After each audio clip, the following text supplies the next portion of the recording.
اگر دولت سے کامیابی ہوتی تو قارون بہت کامیاب تھا، اگر حکومت سے کامیابی ہوتی تو فرعون اور نمرود بہت کامیاب تھے، لیکن کامیابی ان سے نہیں ہے۔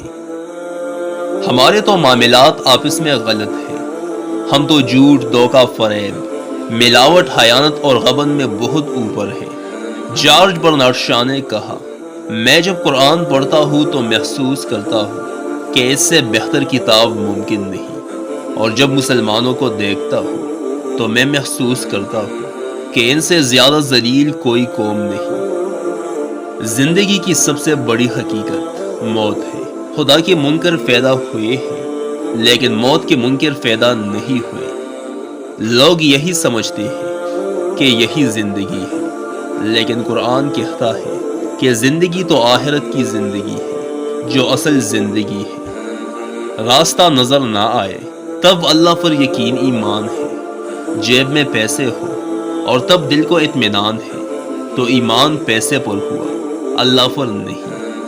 جب وسائل اور ذرائع نہ ہو اور پھر یقین ہو کہ اللہ مسبب الاسباب ہے، وہ اسباب کا پابند نہیں ہے، وہ اسباب کا محتاج نہیں ہے، اسباب اس کے محتاج ہے، اگر یہ یقین ہے تو اللہ پر ایمان ہے۔ رحمان اللہ تعالیٰ کے ناموں میں سب سے پیارا نام ہے، کیونکہ ہمیں سب سے زیادہ ضرورت رحمت خداوندی کی ہوتی ہے۔ آج کی انسان کی رہنمائی اس قرآن سے اخذ کر کے انسان تک پہنچا، یہ ہے فریضہ محمد کی امت کا۔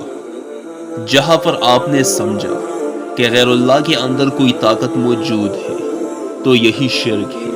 کسی شے میں کوئی تاثیر نہیں اگر اللہ نہ چاہے۔ ترانے گانوں سے بات نہیں بنتی، نبی کریم صلی اللہ علیہ وآلہ وسلم کے اخلاق و کردار کا جھلک بھی تو اپنے کردار میں دکھاؤ۔ محنت، مشقت، ایثار، قربانی، صبر، مصابرت، استقامت، مفاہمت، یہ ہے اسوہ رسول۔ ایک شخص عالم ہو سکتا ہے، مفتی ہو سکتا ہے، فقیہ ہو سکتا ہے، مفسر ہو سکتا ہے، محدث ہو سکتا ہے، عابد ہو سکتا ہے، زاہد ہو سکتا ہے، مگر نیک نہیں ہو سکتا اگر اس کے دل میں انسانی ہمدردی کا مادہ موجود نہیں ہے۔